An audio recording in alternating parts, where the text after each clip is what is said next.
How you doing? Blue Core Custom Woodworks. This is your host Rooster, and some things that I got coming up here soon.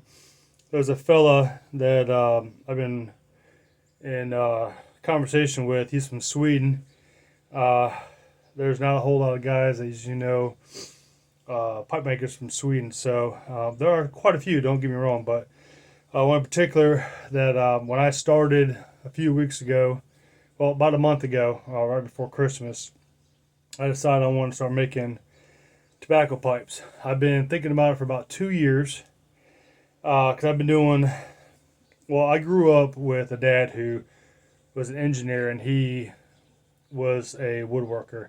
And he taught me a lot growing up. And after the military, um, I've been doing little projects here and there. So for the last 30 years, I've been doing little woodworking projects here and there, learning about wood grains, structures, different kind of stuff. But here recent, probably since 2016, I really started taking it serious because the VA told me that I needed something to um, help me mentally, keep me on track, things of that nature. For all you veterans out there, you know exactly what I'm talking about. But one thing that I've always enjoyed is art, uh, different medias, and wood just so happens to be another art form. It's gorgeous. I'm learning about different kind of wood here down here in North Carolina, especially eastern North Carolina. Uh, but here recent, I decided to do tobacco pipes. I remember my granddaddy. He was an old World War II vet. He was in the Navy. He's seen some stuff, man, and he retired from the Navy, and then he retired from Sears. So as a kid growing up, going down with my family down to Orlando, Florida, and in those kind of areas, I'd go see my granddaddy, and I remember him smoking his tobacco pipe. He was a straight faced kind of guy, no expression, no emotions. The only time I actually got to see him smile or really enjoy himself when we would go down to Florida and see him, he would actually have his tobacco pipe in his hand, and he'd be sitting in his little chair and recliner with his scotch, and he'd sit back and he would watch Speedy Gonzales, the Looney Tunes. I have never seen a grown man laugh so hard and show so much childhood expression, if you will. Uh, so that kind of imprinted in my head as a child growing up, and there was always a smell from his tobacco pipes. He smoked two different brands, and I did find one brand that's the smell, as you guys know and gals know. It kind of imprints in you. So there was one in particular that I really enjoyed in a memory, and that stuck with me. And I actually found it in a local smoke shop here in eastern North Carolina. They're not far from me, and um, the guy who is up front, I don't know if he runs it or not, but he's a really good dude. I'm actually probably going to make him a custom pipe for him. No charge because he's a good dude and his dad was a veteran. I've already given him a challenge coin, uh, fourth of his dad that's already passed. He appreciated that challenge coin that I gave him because his father was a veteran. Um, so I'm going to actually pass him on a custom pipe for him, which is also going to generate some business for me because he's going to pass it on. But he also smokes cigars as well. Um, so I'm waiting on that. However, in the shop, he had what's called creme brulee. That smell is one of the smells that I remember as a kid growing up. And so I bought some, and there it was, man. That smell, very aromatic. I can't find the other one that my granddaddy smoked, but I'll find it.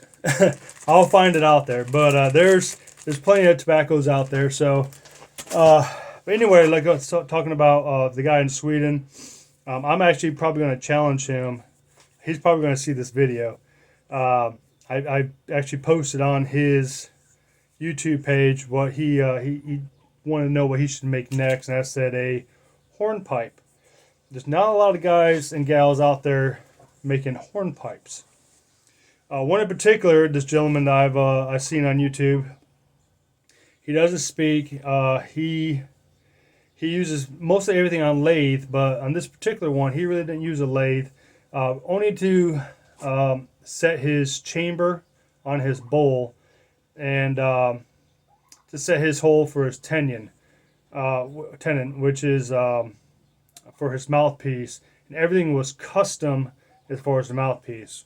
And I'm trying to emulate what he's making because I'm a new guy on the block. Hopefully, in about a year or two, y'all are gonna look at me, Rooster, as one of the leading pipe makers out there. Hopefully, because I really do enjoy this. So I'm actually going to challenge this gentleman in Sweden to a pipe off. So that's going to be in the works. I'm actually going to start setting my cameras up that I use for my hunting channel, which is Fifth Row Outdoors. And it's nothing professional. I'm not a professional dude when it comes to filmmaking. But I'm going to start setting my cameras up. That way you guys can see how an amateur like myself jumps into this wonderful world of pipe makers. There's some great pipe makers out there, some legends that are out there. Hopefully someday, 'cause I'm 50 years old, hopefully someday I will match them with quality, and that's what I'm aiming for. So it's going to take me several years to get there, but I appreciate you all following along. Go ahead and hit that like and subscribe, because that shows you that you either are a professional pipe maker or an amateur like myself who enjoys the community, the love of arts and crafts, the love of woodworking, the instant gratification, the things that it can do for you, not only spiritually but mentally. So appreciate y'all following along. And hope you enjoy the next videos that are going to be coming out here soon. Like I said, this is my custom pipe that I actually made for myself. This is a 12 gauge brass that came off my daughter's first 12 gauge shotgun shell that she ever shot. Well, that's a tongue twister. This past Saturday, when she tried out for the Christian Academy's hunter safety team for the junior varsity.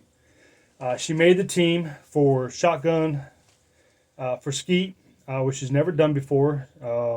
An old school 25-year-old shotgun, no choke, nothing. She just picked it up. She hit 9 out of 10, and she beat out most of the boys. So I'm very proud of her on that. She busted out my 22. Then we had to knock 3 inches of dust literally off that 22, which is probably a 25 also year old 22 bolt action. And she shot lights out with that. I don't want to say lights out, but it made a lot of boys look at her scorecard and go, okay.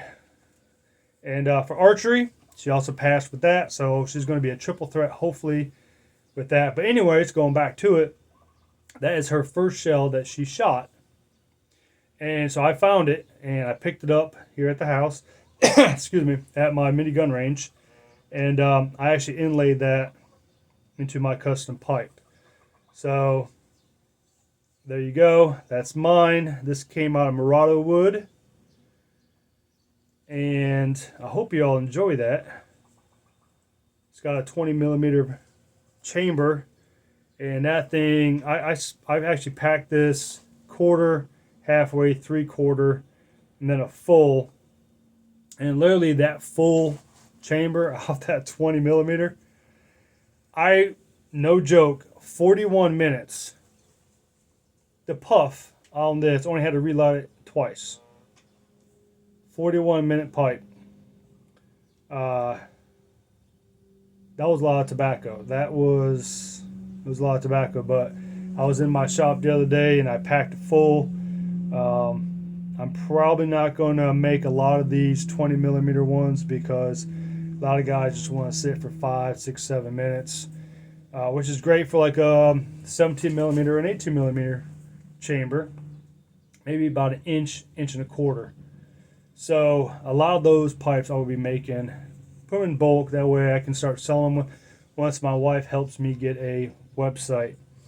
So that's what's in the works. And I'm rambling on, but I appreciate you guys helping out an old veteran, doing what he loves to do. And I'll see you next time. Always remember God and family. Put that first in your life, God and family. And I'll see you on the next one.